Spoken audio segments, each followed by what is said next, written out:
CM Punk, one of the most controversial and biggest superstars of wrestling industry. This guy needs no introduction. He always showed us why he is the best in the world, but for being the best in the world, you need to work hard and give everything to your work. And sometimes you also have to give your blood.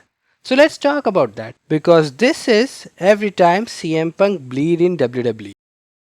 So the first time CM Punk bleed in WWE was at No Mercy 2007 and this was very vicious. Big Daddy V literally showed no mercy on CM Punk. So CM Punk went one on one against Big Daddy V for the ECW Championship. Now the match ended due to disqualification, but Big Daddy V mercilessly beat CM Punk. After the match, he gave a Samoan drop and he gave 3 massive elbow drops. Big Daddy V is around 490 pounds and as a result, CM Punk started bleeding from the mouth. You can also see CM Punk was not being able to walk properly. The next time CM Punk bleed was actually hard to watch. So CM Punk went one on one against William Regal. CM Punk was the world heavyweight champion at that time, so the match was going on. William Regal kept CM Punk's face on the steel post and gave a real kick. CM Punk broke his nose and CM Punk started bleeding. This was not planned because at that time WWE was not allowing blood on their television. I think CM Punk and William Regal were actually very rough in this match. It felt like they were actually hitting each other. We don't know what was the reality, but here William Regal actually broke CM Punk's nose. So let's move on to the next one, and this was an unlucky accident. CM Punk bled from the back of his head at SummerSlam 2008. CM Punk took on JBL. Now CM Punk went for his signature calf kick, but as JBL was coming down, JBL and CM Punk's head collided, and CM Punk started bleeding from the back of his head. You can see blood on his hand, you can see blood stains on the ring, and after finishing the match, CM Punk even showed you, look, there is blood. But thank God it was not a major accident and CM Punk didn't bleed that much. So in 2009, CM Punk didn't bleed, but in 2010, something unusual happened with CM Punk. Royal Rumble 2010, CM Punk entered at number 3 spot. CM Punk was literally the only person standing in the ring. He was eliminating everybody,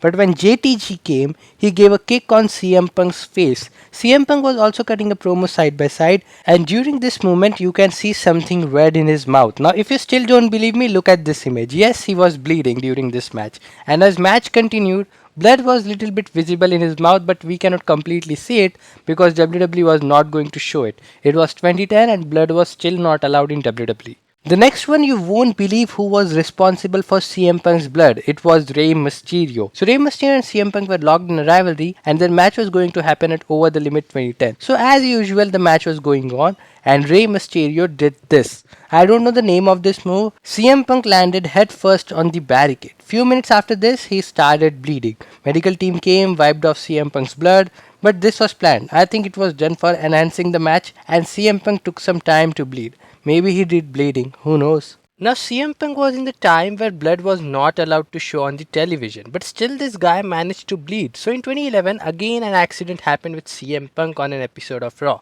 Randy Orton was cutting a promo, but CM Punk and his gang came, attacked Randy Orton, they trapped Randy Orton on the ropes. CM Punk was standing in the front. So Randy Orton first gave a headbutt, nothing happened, but then he accidentally gave a real kick. CM Punk immediately started bleeding. He was checking himself and then CM Punk gave a GTS to Randy Orton. CM Punk reacted like nothing happened.